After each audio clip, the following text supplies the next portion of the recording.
नमस्कार दोस्तों, अभी अभी खबर ये आ रही है कि इजिप्ट और इजराइल के जो सोल्जर्स हैं उनके बीच में एक आर्म्ड इंगेजमेंट हो चुका है। बिल्कुल राफा का जो शहर है जिसका बॉर्डर इजिप्ट के साथ लगता है, वहां पर एग्जैक्टली ये चीज़ हुई है।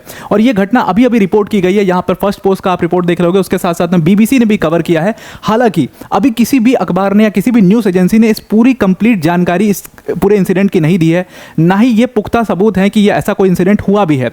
लेकिन इसराइल की मिलिट्री की अगर माने तो इसराइल की मिलिट्री ने इस चीज़ को एक्सेप्ट कर लिया है कि हाँ ऐसी इंगेजमेंट हुई है, लेकिन उन्होंने किसी भी डिटेल्स इंफॉर्मेशन अभी तक शेयर नहीं की हैं। सेम गोज विद इजिप्ट की मिलिट्री ने भी अभी तक कोई डिटेल इसमें शेयर नहीं किया है। उन्होंने ये एडमिट किया है कि हाँ ऐसी कोई घटना, कोई इंगेजमेंट हुई है, लेकिन किसके बीच में हुई है ये क्लैरिटी अभी तक किसी के पास भी नहीं है। सारे न्यूज़ एजेंसीज ने कवर किया है, तो मैं जो भी आपको आगे इस वीडियो के अंदर मैं बताऊंगा, इस पूरे जो अभी हुआ है, जो इन्फॉर्मेशन आ रही है, वो सब इन्फॉर्मेशन स्पेक्यूलेशंस के बेसिस पर बताए जाएंगे। कंफर्म जानकारी जो है वो आपको सुबह तक ही मिल पाएगी कि एक्चुअल में वहाँ पर हुआ क्या है।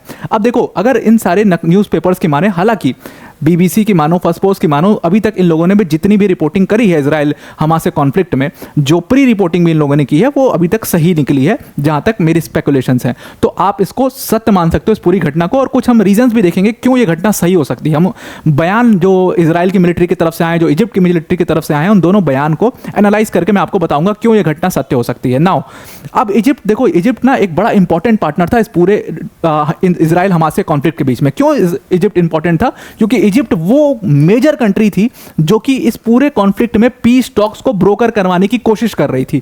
क्यों ब्रोकर करवाने की कोशिश कर रही थी? क्योंकि इजिप्ट का बॉर्डर लगता था गाजा स्ट्रिप में, बिल्कुल उसके साथ में, और पैलेस्टीनियन सिविलियंस की जो प्रॉब्लम्स थी वो उनको समझ रहे थे। उनको ये भी प्रॉब्लम थी कि अगर ये पैलेस्टीनियन सिविलियंस के पास जाने को कहीं जगह नहीं होगी तो ये भाग करके बॉर्डर क्रॉस करेंगे, फोर्सफुली बॉर्डर क्रॉस करेंगे, और ये इजिप्ट में आकर के शरणार्थी बन जाएंगे, जिसके लिए इजिप्ट की जो इकॉनमी है उस पर एक बहुत बड़ा डेंट लगेगा। ये सारी चीज़ों को सोच करके इजिप्ट की, क्योंकि अच्छी पार्टनरशिप है यूएस के साथ भी, इजराइल के साथ भी, और दूसरी तरफ अरब कंट्रीज के साथ भी, इसलिए इजिप्ट इस पूरे पीस टॉक्स को ब्रोकर कराने की कोशिश कर रहा था। ना ही सिर्फ इजिप्ट बल्कि कतर भी। नाउ मैंने आपको आज सुबह ही वीडियो में बोला था कि इजिप्ट इस पूरे पीस टॉक से अब वापस हो चुका है, बैकफुट पे आ चुका है, क्योंकि उसको समझ में आ गया है कि इजराइल इस पूरे पीस टॉक को कभी परस्यू नहीं करने वाला है। That is another story. Benjamin Netanyahu क्यों पूरे पीस टॉक्स को परस्यू नहीं करना चाहते हैं, मैंने आपको इंटरनल पॉलिटिक्स इजराइल की काफ़ी डिटेल में समझा दी थी। अब जो घटना हुई है इसमें यह बताया जा रहा है कि जो ये फायर एक्सचेंज हुआ है उसमें एक इजिप्शियन सोल्जर की यहाँ पर डेथ भी हो गई है। नाउ ये जो इजिप्शियन सोल्जर की डेथ हुई है, इस बहुत बड़ा सवाल ये खड़ा होता है कि क्या ये एक नया एस्केलेशन इस पूरे कॉन्फ्लिक्ट में हो गया है?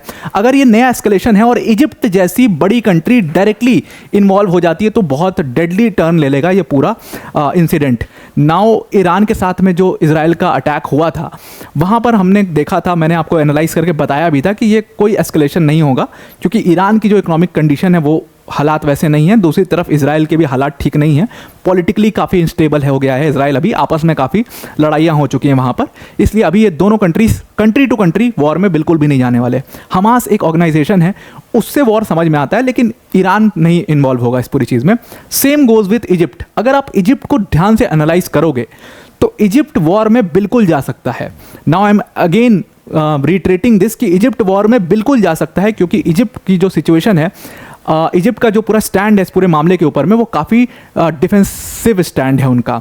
अभी तक उन्होंने कुछ भी नहीं किया था, अभी तक वो पीस टॉक्स कराने की कोशिश कर रहे थे। तो जब वो वॉर में उतरेंगे तो उनको बैक सपोर्ट काफ़ी मिलेगा। इस चीज़ के ऊपर उनको बैक सपोर्ट मिलेगा कि उन्होंने अभी तक कोई भी ऑफेंसिव नहीं लिया। तो लोग पूरी तरीके से यहाँ पर इजराइल को गलत मानेंगे कि इजराइल ने ऑफेंसिव लिया, उसका जवाब पैलेस्टीनियन सिविलियंस को बचाने के लिए इजिप्ट उतरा है। इसलिए उस स्टैंड के हिसाब से मैं आपको कह रहा हूँ कि यहाँ पर इजिप्ट जो है वो पूरी तरीके से इस वॉर में उतर सकता है, चांसेस हैं।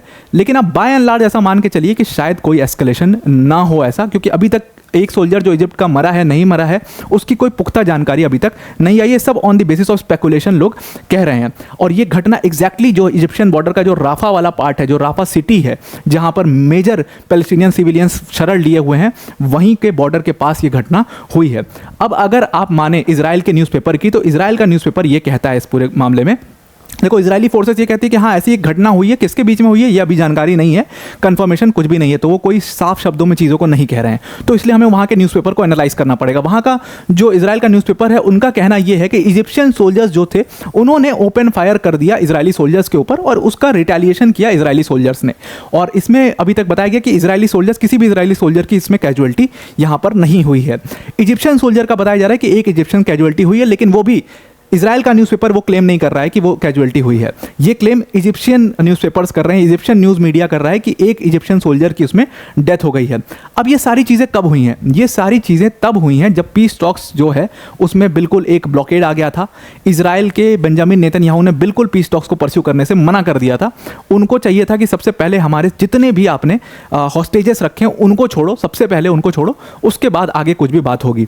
तो यहाँ पर जैसे ही ये ब्लॉकेड आया वैसे ही जो है इजराइल इससे पीछे हट गया, हमास भी कुछ हद तक पीछे हो गया और उसके बाद ये पूरा ब्लॉकेड आ गया, पीस टॉक्स का परस्यू नहीं हो पाए। अब अगर आप इजिप्ट का स्टैंड देखोगे ना तो इजिप्ट जो है वो दोनों कंट्रीज से उसके अच्छे रिलेशंस हैं। अगर आप मानो पैलेस्टीनियन सिविलियंस की, तो इजिप्ट जो है वो हमेशा से पैलेस्टीनियन सिविलियंस के बारे में सोचता आया है, क्योंकि उसका बॉर्डर भी लगता है, इसलिए भी वो चाहता है कि पैलेस्टीनियन सिविलियंस में अनस्टेबिलिटी ना हो।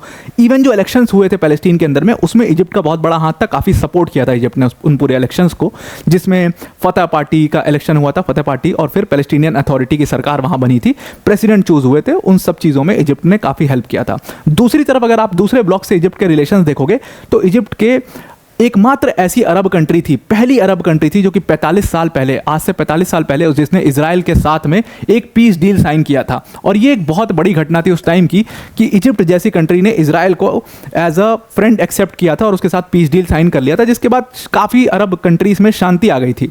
अब वो इजिप्ट इस पीस डील को अगर ब्रेक करके वापस से वॉर में उतर जाता है तो ये पूरे अरब कंट्रीज के लिए काफ़ी इंस्टिगेटिंग फैक्टर होगा। और यहाँ पर एक बहुत बड़ा फैक्टर और भी काम करेगा जो कि डोमिनो इफेक्ट होता है कि एक पत्सा गिरता है, फिर दूसरा गिरता है, फिर तीसरा गिरता है, चौथा गिरता है, तो ये डोमिनो इफेक्ट का भी काम कर सकता है इजिप्ट का इस पूरे मामले में उतरना। तो आई होप आपको ये पूरा आर्टिकल समझ में आ गया होगा। इस पूरे आर्टिकल को आज जो भी रिपोर्ट्स आती हैं मैं उन सारी रिपोर्ट्स को एनालाइज करूंगा। कंप्लीट डिटेल्स आपको कल तक इस पूरे मैटर की मिलेगी कि ऐसी क्या घटना हुई, क्यों हुई, कहाँ से शुरू हुई, सारी कुछ डिटेल्स जो है वो हम कल की वीडियो में बहुत डिटेल में इसको जरूर से डिस्कस करेंगे, इजिप्ट और इजराइल का, जिसमें हम इजराइल और इजिप्ट के जो पास्ट रिलेशंस हैं उसको भी जज करेंगे। नाउ वीडियो को एंड करने से पहले एक छोटी सी अनाउंसमेंट अनअकैडमी टीम की तरफ से, दैट अनअकैडमी टीम ने इस बार यूपीएससी सीएससी का जो रिजल्ट आया 2023 का, उसमें 300 से भी ज़्यादा सिलेक्शंस दिए थे, जिसमें हमारे all India rank Aditya Srivastava sir भी हमारे ऑनलाइन प्लेटफॉर्म के लर्नर थे। तो आप समझ सकते हो किस तरीके की क्वालिटी अनअकैडमी टीम आपको देती है। अब ये जो हमारी सक्सेस है ना, इसको हम अकेले नहीं सेलिब्रेट करना चाहते, बल्कि इसको हम अपने वर्ल्ड अफेयर्स की ऑडियंस के साथ मिल करके सेलिब्रेट करना चाहते हैं। और इसीलिए जिस यूपीएससी सीएससी के प्रिपरेशन में आपके 1 लाख, 1.5 लाख, 2 लाख रुपए तक खर्च हो जाते हैं, उसमें हमने बिगेस्ट एवर प्राइस ड्रॉप किया है और उसको हमने कम करके 29,999 कर दिया। नाउ यू कैन अंडरस्टैंड कि आपको इस प्राइस में टॉप क्वालिटी एजुकेटर्स से आपको एजुकेशन मिलेगी। Top quality educators of India like Mrinal sir, Prateek sir, Sudarshan sir and Siddharth sir जैसी फैकल्टीज आपको इस बैच में पढ़ा रहे होंगे। तो सिंपली आपको क्या करना है, डिस्क्रिप्शन में हमने एक लिंक दिया, उस लिंक पर जाकर के क्लिक करिए और जहां यूज कोड का ऑप्शन आएगा वहां पर आप APYT10 यूज कर लेना, तो आपको ये डिस्काउंटेड प्राइस में कोर्स मिल जाएगा। तो आई होप आपको ये पूरा आर्टिकल समझ में आ गया होगा। एक मेजर एस्केलेशन हो सकता है यहां से इजराइल हमास से कॉन्फ्लिक्ट में। आज के लिए इतना ही। Thank you and have a nice day.